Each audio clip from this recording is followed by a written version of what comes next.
sometimes when we've been hit so hard in life and we've suffered so much, we also acquire wisdom and knowledge from a vantage point that a lot of people don't see. Yes. It's if we can translate that Hmm. and if we could package and use that for something grand, no matter what, we won. Welcome to the Medical Trauma Support Podcast, where we come together to bring more humanity into healthcare. I'm your host, Sarah Stasica. Hello, everyone, and welcome back to the Medical Trauma Support Podcast. Today, I have Deborah Weed with me, and Deborah is the founder of the Self-Worth Initiative. And Deborah is an author and an artist. And one of the things she's currently working on right now is a full-scale musical. Deborah, thank you for being here. Oh, Sarah, I'm so excited to be here.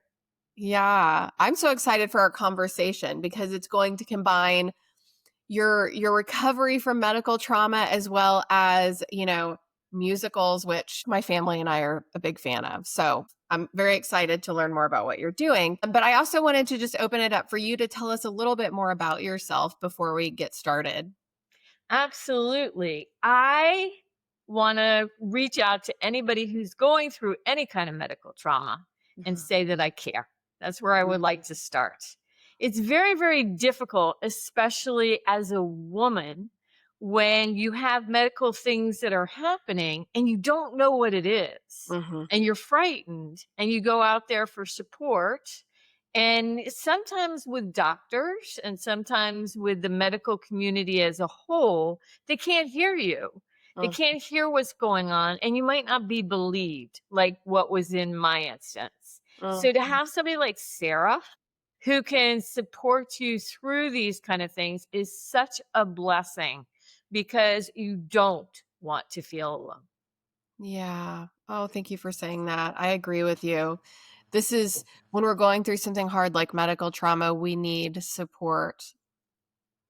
I think it's crucial. I think Yeah. it's one of the most important things, and maybe one of the reasons is somebody can get through something rather than shrinking to a point where you lose your voice, you lose your confidence, and you lose your self-worth. Yeah. Yeah. Well, Deborah, I would love it if you would tell us a little bit about your story. Okay. Yeah. So I have to set the stage and tell you that when I was growing up, I was really sensitive. And I think Hmm. this is important because so many of us are. We're Yeah. potentially empaths or we really care a lot. Hmm. But because I was told I'm sensitive, you're too sensitive, I decided to be a businesswoman and get out there and wear high heels, shoulder pads, and show everybody what I was made of. Hmm. So I went from a sensitive soul girl, which will be important as we get into our conversation, Hmm. into a kick butt executive as director of development for Citibank, 19 branches. And I Hmm. also worked with Universal and Disney consultants on a $26 million pavilion. And a pavilion is kind of like when you hear, it's a small world after all, but it was for Kia Motors in Daejeon, Korea. So Sarah, I thought I had it all. I Yeah. really did until I came up with something that was a mystery diagnosis that left me in bed for 3 long, excruciating years. Oh, yeah. Wow. So, what happened for me as far as my journey is I go to the first doctor, and I also want to pull back for a second because with long COVID and all these mystery things out there, I'm hoping that you'll take my hand as I share my journey and know that I'm also taking yours as you're walking through your journey. Hmm. So I go to the first doctor, and I had been in excruciating pain, tremendous to the point of being so weak and feeling as if the feeling was that of giving birth every single day. Wow. So I go to the first doctor, and the first doctor says, I think you have MS, but it's high up in your brain stem, and they won't find it until after you die. So I'm like, okay, that's Wow. pretty compelling. How can you help me? And he's Mm, like, well, we can't. So I went to the second doctor. And the second doctor said, I think you have Lou Gehrig's, and Lou Gehrig's might not show for years. I'm like, okay, how can you help me? mm, And he says, well, we have to wait and see. Still wanting, knowing, feeling like I was dying and knowing that I was in this kind of pain. I had to have an answer. So I go yeah. to the next doctor, and the next doctor says, it's all in your head. Well, this is what I wanted everybody to identify with. From somebody who's sensitive, I have such a hard time telling a lie, to Mm, having my integrity questioned, to feeling like I'm dying, to being told by doctor after doctor with no consistencies of mhm, what's going on. Here was the most horrible part of all. And I really think, as far as, when it comes to trauma support, it is relationships around us, right? yes. So I had a husband who's a lawyer, and, my family is highly intelligent, but they're like, well, how could she really be in that much pain if no two doctors are saying the same thing? Huh. Maybe this person we know, maybe she's lying. Maybe she wants attention. Maybe it's not as bad as she says.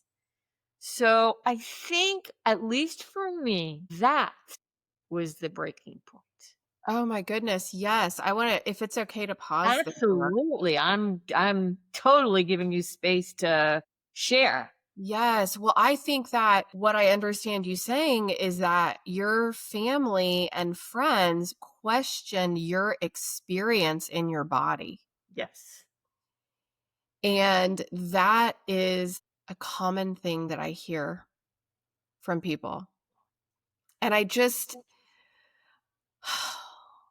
think there are multiple reasons, but it's it's so hurtful. Yeah, I feel like words cannot do it justice when you are so scared and vulnerable and in pain and don't know what's happening, to have the people closest to you question your experience. It's so hurtful. It's so harmful. And so I think, for people listening, some people listening probably have had the same experience that you have shared and that I have heard many times. But there also may be some people listening who are family members, caregivers, Yeah. and clinicians, people in the Yes. helping profession. And I think it's so important that we listen to people about the experience they're having in their body, even if tests don't show us something. Yes. Because we also know that for a lot of people with rare diseases, it is years of them trying to find help before finally somebody is able to say, oh, wow, this is what's going on in your body. And it's just, what if we all decided to believe people about their own experiences in their bodies? So I'm sorry that you had that experience, and You. you're not alone in it, Yes. but I know that's got to be just so, so hard. And Sarah, you're so right. I think that was the worst. It's, Mhm. it's one thing to have unbelievable pain, but to have one's integrity questioned Yeah. when I pride myself on being a truth teller. Yeah. That hurts. And here's the worst part. I started to shrink. I had a very powerful voice. I believed in myself. But Yeah. now I'm wondering, well, if everybody's saying that I'm making it up, maybe I shouldn't even. Okay, so this is a little bit of a trigger warning here. Yeah. I didn't want to go on. I Yeah. didn't, at this point, I didn't want to go on because I started to question myself. They weren't finding anything, or they were, but nothing was conclusive. It was almost like I was going to the doctor, just give me a president, tell me what I have so I Yes. can unwrap it for everybody else. And then they could go, Deborah, that's what it was. Right. So this was a very, very difficult journey. But what it turned out to be, well, even before I say that, let me say something, probably the most important thing that I learned. Uh-huh. And many things, but I had self-esteem because self-esteem and self-worth are very, very different. And no, not many people know this. I had to discover it the hard way. Mhm. Self-esteem is like, hey, I was the director of development for Citibank, 19 branches. Self-esteem. Look at what I did. But when you're in bed for 3 years, you're not doing much Mhm. except for laying there and hoping and praying that you'll be able to come out of it. So I also learned that self-worth was what I say. It's predicated on what I believe about myself. Mhm. And that led me to the whole concept that if I ever get out of this, because it was actually a 1943 pure copper penny that helped to save my life, believe it or not. Huh. But it was like, if I ever get out of this, I'm going to write books and I'm going to spend the rest of my life and I'm going to take this sensitivity that I had and put it together with the corporate understanding and I'm going to start this self-worth initiative. So, Mhm. with that said, final after 3 years of just losing pretty much everybody around me Yeah. and losing myself, a genius doctor came up and he said, "Oh my gosh, your iron is a 3. You should be dead." And I'm Wow. like, "Okay, wait a minute. Now iron is supposed to be at 15 and now I'm at 3." And what had happened, once again, just a tad of a trigger warning, I had a tumor the size of a grapefruit, but it Oh, was behind my uterus and I had been hemorrhaging, but the doctors, my gynecologists had said, "Oh, that's usually heavy menstruation." They missed it because at this time, they used to do ultrasound on your belly and not inside you. And this mine was behind my uterus hidden. And that is why I was literally dying and why the pain was so bad, because when I'd have to go to the bathroom or do anything like that, that pressure sitting on my backbone was wow. way over the top.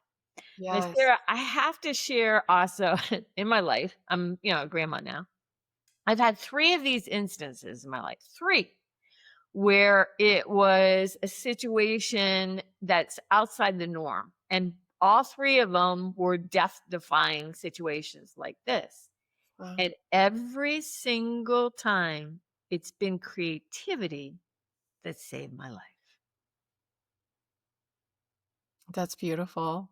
I'm excited to hear more about that journey. And I'm curious about how things shifted even before we get into creativity, about how things shifted once you had a diagnosis. What was that like? Yeah, fascinating. A great question. I thought that it would be one of those hallelujah moments where it's like family or like, oh my gosh, you were telling the truth all along. It Mhm. was not like that. It Wow. was anti like that. It's almost as if people have been so brainwashed for so long. They couldn't admit it, see it, understand it. My husband, he was a lawyer, and he started to, little by little, he became my best ally. Mhm. He saw that, oh my gosh, she was telling the truth all this time. But for a lot of other people, it was almost as if, okay, next. So that's where maybe the creativity, this is how I see creativity. I Mhm. see creativity as a gift from the universe Mhm. where something downloads inside of you. It just comes out of nowhere. And then it's there and you got it. And if you channel something and are able to like birth it through you, Mhm. I almost imagine, at least in my life, like water that cleans some of the trauma.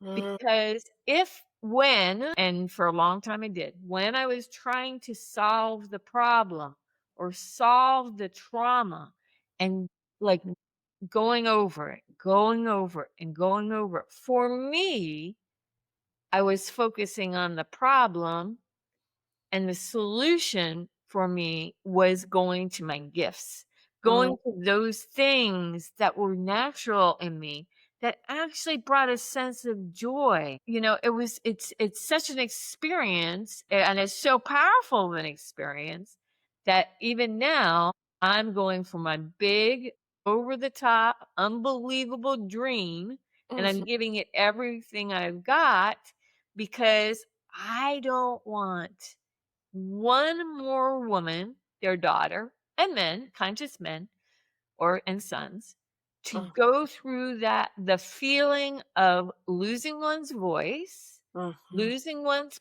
power, and feeling invisible in the face of unbelievable odds.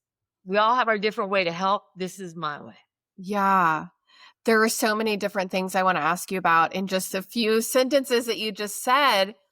But one thing that really stands out to me is when you talk about people losing their voice and their power, and that is an experience that can often happen to people in medical settings. Oh, yeah. Because, right, we go in, we're incredibly vulnerable oftentimes when we are in medical settings, procedures, surgeries, emergencies. And we often lose our voice, and we lose our voice maybe because we've been sedated, but also sometimes we lose our voice because we are so scared and Yes. we literally cannot speak. And so though that phrase or that sentence that you said about those, I just think are really impactful for people who have experienced medical trauma. And I do think part of the journey, part of the recovery from medical trauma is to start to find your own voice and to find your agency and your autonomy again. Yes. I think that's such a crucial piece. Yes.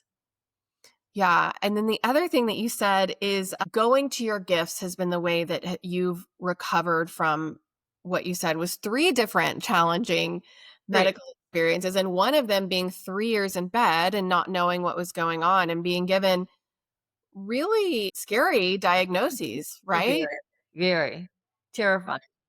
Yes. And so, I talk a lot about the nervous system. And so what I really think can happen in our bodies when we do that, when we are focused on the joy that our gifts bring us is I think it helps move us into some of that ventral vagal space using the polyvagal theory framework.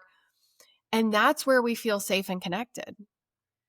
And that's where we really heal is in that space. And so I love that we're talking about creativity and it's like we can take the creativity and the science and put them together and see, you know, what's going on. And obviously creativity touches way more than just our nervous system, but I think that's so beautiful.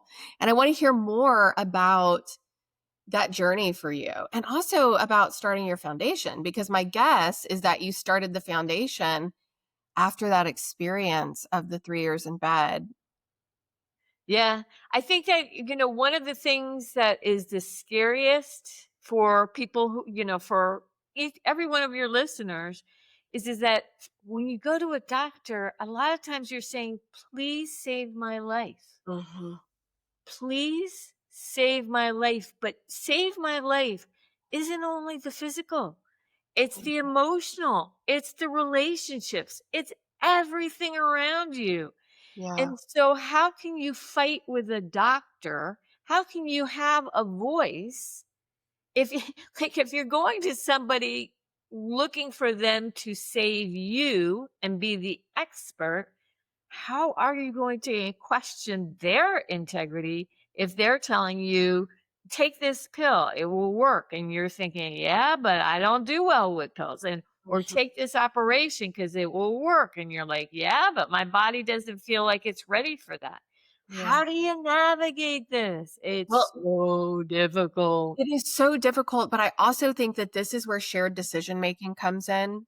And sitting down and shared decision making is basically it's a team, right? It's you're showing up as the person who with the body and the life. It's your life. You get to decide what steps you take, what procedures happen, what medication you take. And you're sitting with your team, right? With your doctor who comes in with their expertise and their experience. And then maybe there are some other specialists that are there. And I think when we can sit at the table together and we can really have shared decision making and we can really have informed consent, really fully understanding what this could mean. What, talking about a medication, what are some of the side effects? What are the benefits? Really having an opportunity to understand and have informed consent before you make a decision as part of the team that is helping save your life or helping get you healthy. I think that that's a huge important piece to it. And it also goes back to what you talked about, what was losing one's voice and one's power. So when you're a team member at the table in this shared decision making, you're able to hold on to that. You're able to use your voice. You're able to hold on to your autonomy, your agency. And I wish that was for every person. I haven't experienced what you're describing in all three scenarios. Mhm. I'll quickly share another one and then I'll go over to the creativity, more of the Yeah. solution. But as far as one of them was I had gadolinium poisoning because they missed my vein when giving an MRA. And Wow. one of them was taking a nitrofurantoin, which is kind of like Cipro, a black box antibiotic that's getting Mm. people floxed, and some people are in hospice because of it. So I think that if you have a team that can understand the history of what a person went through, not only what you're seeing, because once you have been either misdiagnosed, mistreated, something's happened in the medical industry, you need advocates. So Yes. what you're saying sounds like heaven to me, Sarah. Go do it. You get up there and make it happen for everybody you can. Okay. Well, I will say, something that I am working on that it hasn't been released yet, but I'm working on it is creating a training and a certification for people who want to be medical trauma support peers. Ugh. And the dream is that there are hundreds or thousands of peers that are trained to be with people both before, during, and after a medical procedure. Sometimes people are, coming to our support groups after something's already happened. But some people are coming after they've had an experience that wasn't great, but they have another one coming up and they want to prepare for it. Yeah, they want to know.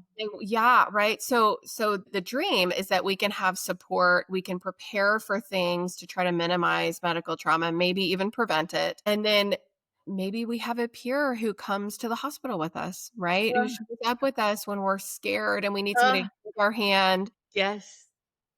I have a history as a doula as well. And so I've had the experience of going with people and literally holding their hands and rubbing their backs or whatever in hospital when they are going through a super intense situation. And so that's the dream, is to be able to kind of Do it. spread Do this information. Yeah, I'm working on it. That's awesome. I love that. Thank you. Yeah. So for me so now let me go to the positive end of this. Yeah. Because there is a positive end to this. I want to take every experience that I had, the good, bad, and the ugly, Mhm. and I am using that as fodder for a full-scale musical that I'm creating called Paisley the Musical, and the whole golden thread and why I've created everything I've ever created, but this one even bigger and better is because of losing one's voice and how to reclaim power. Yeah. And my motivation is not just, it's kind of like a movement wrapped up in a musical rather than the other way around in a sneaky kind of way. Yeah. But I do see it to the scale of Wicked one day. That's Yeah. the goal. I love it. I'm going to hold that up for you, because I think that message is so powerful for everyone, first of all, but for those of us who have felt like we have lost our voice and that we didn't have power with medical experience, I think this can be so powerful. And wait till you hear the music. So I'll tell you a little bit what it's about, and then I'd love to share a little bit more about creativity. Yes. And I know our time will be about up. But I needed a protagonist, Sarah, Mhm. that would really convey the idea of giving one's power away. So Yeah. for me, it was a porcupine. And the reason why is because porcupines are supposed to put their quills up to protect themselves. Mhm. But in my world, in my universe, I wanted to create it in the fashion world because underneath the dress, what's going on for influencers who are committed suicide? For those celebrities who look like they're on the top of the world, but they're crumbling. Why? Yeah. So, in this world of the animal fashion world, Paisley must give away her quills and use them as pins for Zavana. And Zavana is kind of a Met Gala Duchess of the Fashion Forest couture designer who Mm, makes these outrageous, beautiful outfits, but never considers the models who are wearing them or mhm. what they feel or what they're going through.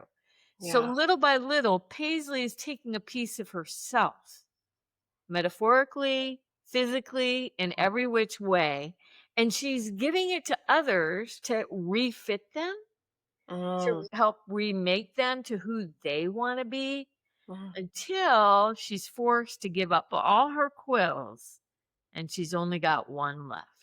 mhm, And it's that story of reclaiming one's power that makes this so powerful.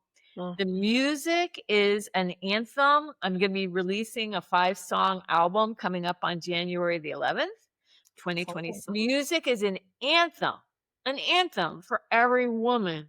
Everybody I play it for, they cry. They're like, oh my God, I felt something. It's not Mhm, just a song. It's a song where of songs, a collection where you're like, oh, I'm leaning in and I'm feeling this. And mhm. the costuming, the characters, I've got everything planned to the hilt. And I'm headed, I'm shooting for Broadway. I'm at the beginning stages, but I know that it will take 14 to 40 million dollars to pull off what I'm looking to do. And this is where the good news comes in.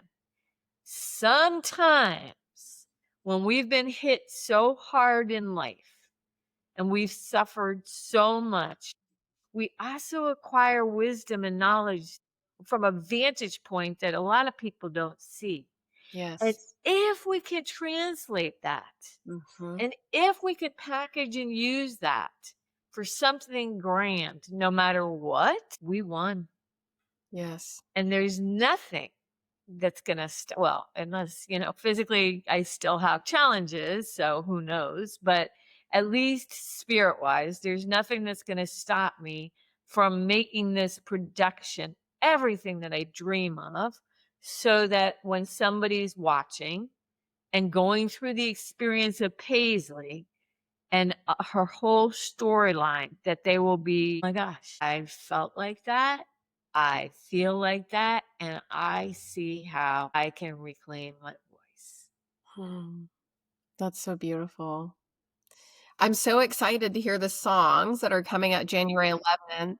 Where will those be released? I'm gonna be doing it, I believe I'm gonna be doing it on YouTube Live, either YouTube Live or Zoom, and I'm gonna do it twofold.